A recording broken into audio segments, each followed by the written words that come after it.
decided to make me part of this year's events.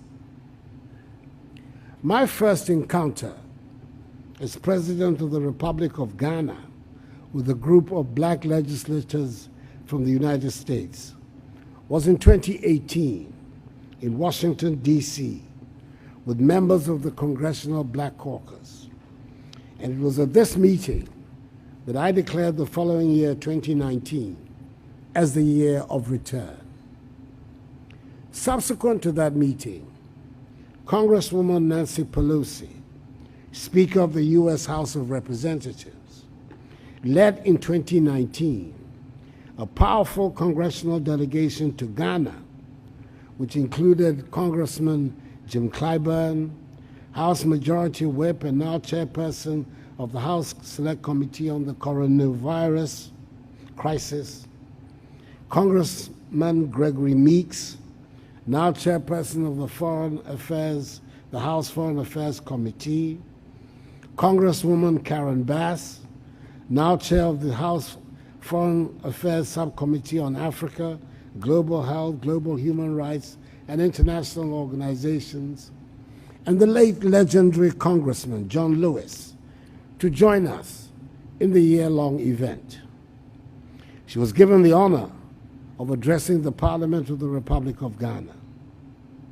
It was our hope that the year of return would be a joyful and learning experience all around for all of us on the African continent and our kith and kin from the diaspora, especially in affirming our determination that never again should the African peoples permit themselves to be subjected to such dehumanizing conditions.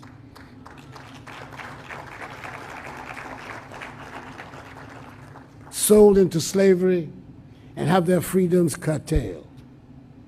It proved to be just that, and I'm hopeful that this conference will serve as another catalyst to help ensure that Africans and persons of African descent on both sides of the Atlantic continue to come together in mutual solidarity to advance the interests of black people everywhere in the world.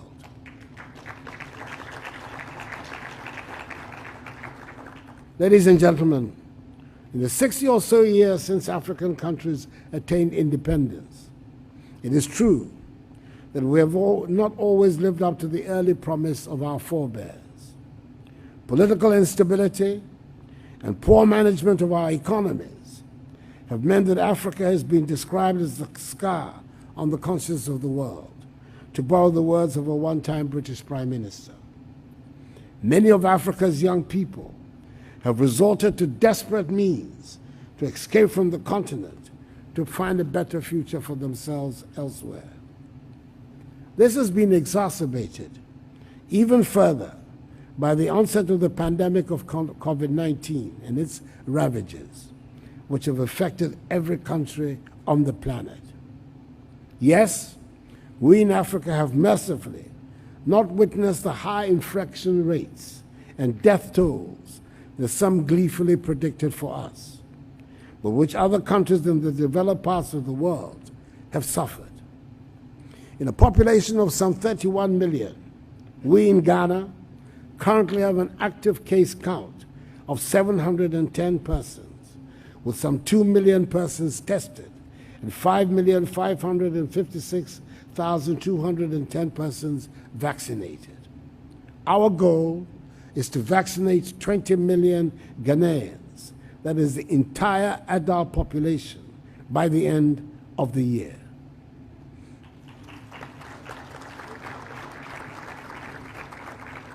We will also begin soon the vaccination of the population aged between 15 to 18.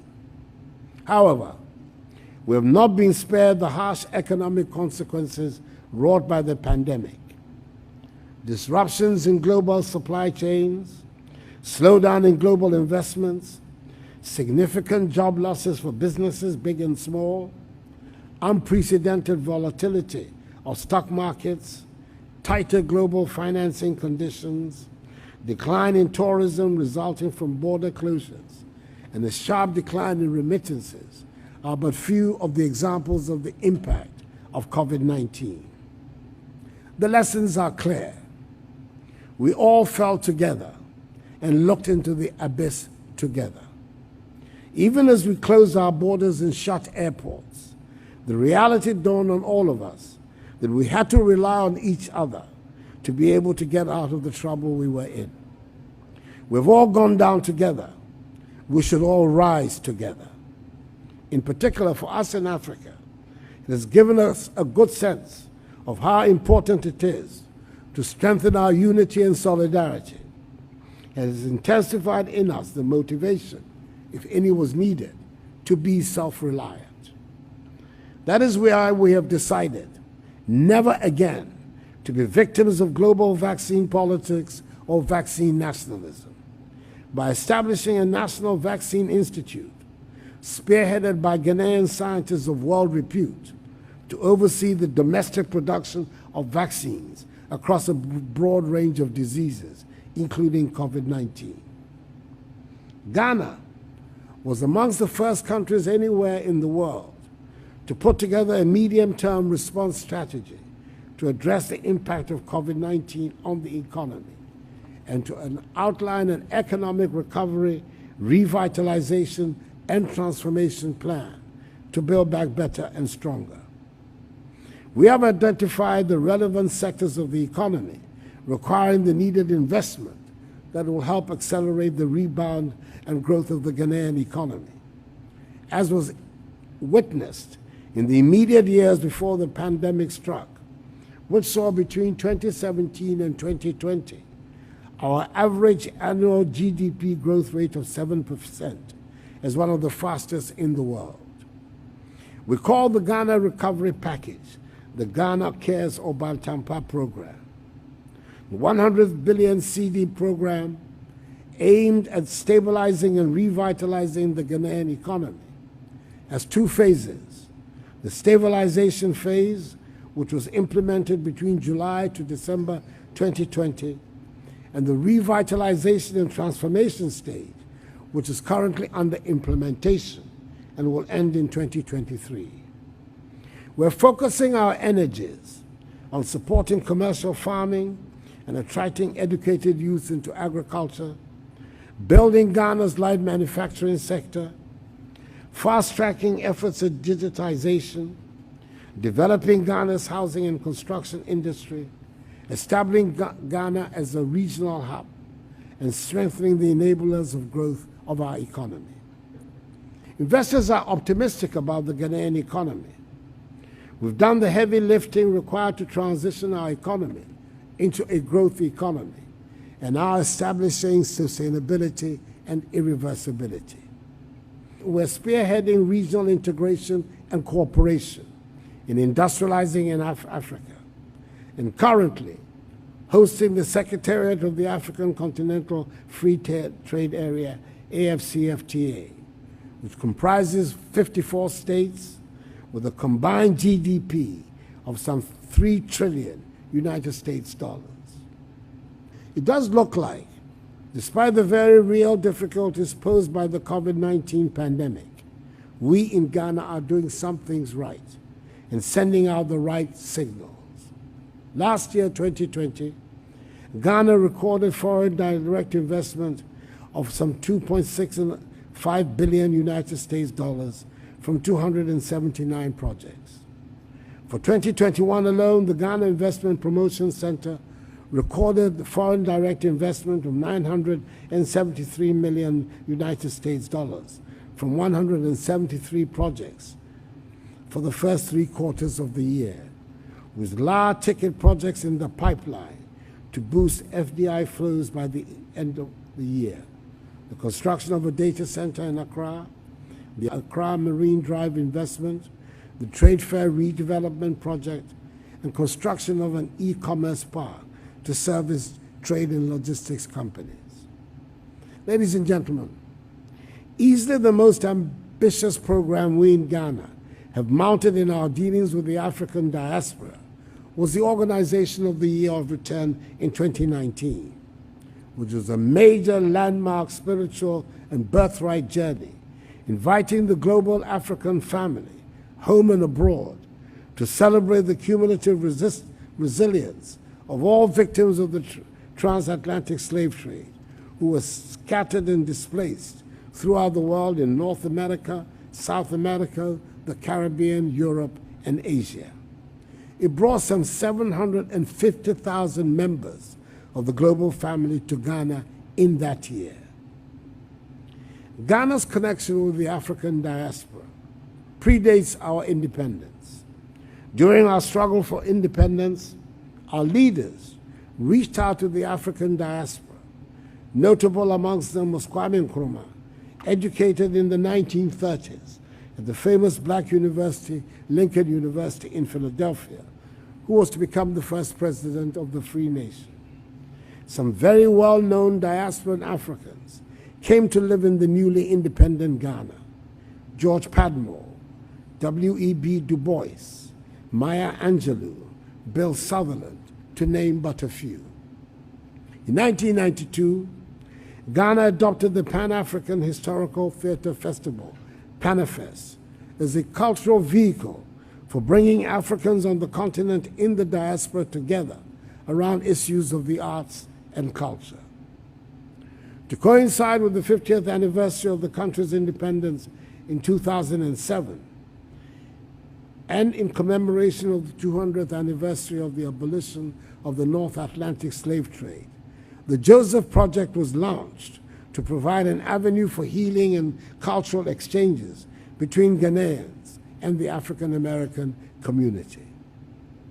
The Year of Return, held in 2019, has become the pivot around which engagements with the diasporan African family and Ghana revolves.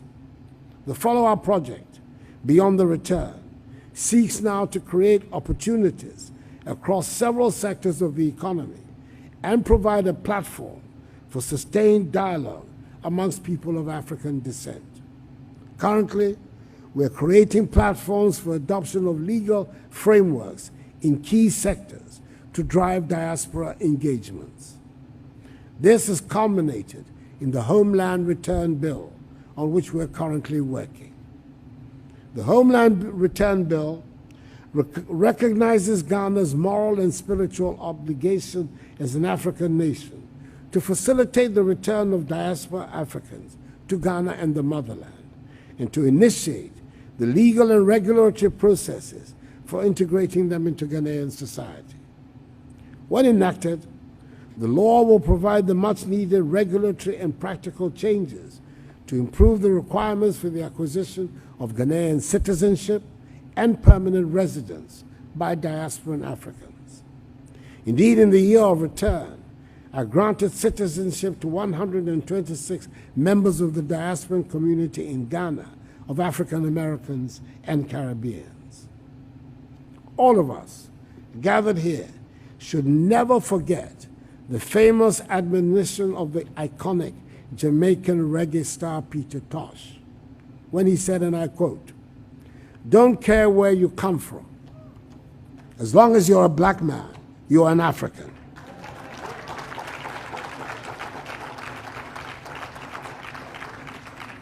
Unquote.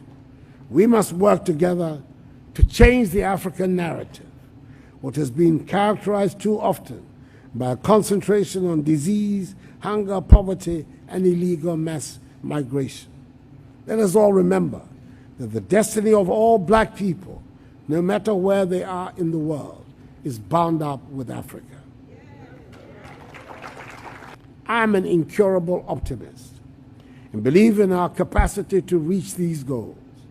And in doing so, I'm comforted by the words of the great Marcus Garvey when he said, and I quote, "The black skin is not a badge of shame, but rather a glorious symbol of national greatness," unquote. My delegation and I are grateful for the warm reception we have received here in Atlanta. Now is the time to engage each other positively and imbibe in ourselves a deep consciousness and understanding of the goals and history of the African peoples. Together, we can make Africa a place to be proud of, for we must all be aware by now that ultimately all black people everywhere are judged by the success of Africa. May God bless the National Black Caucus of State Legislatures, black people everywhere, and us all. And may God bless Mother Africa and make her great and strong. I thank you for your attention.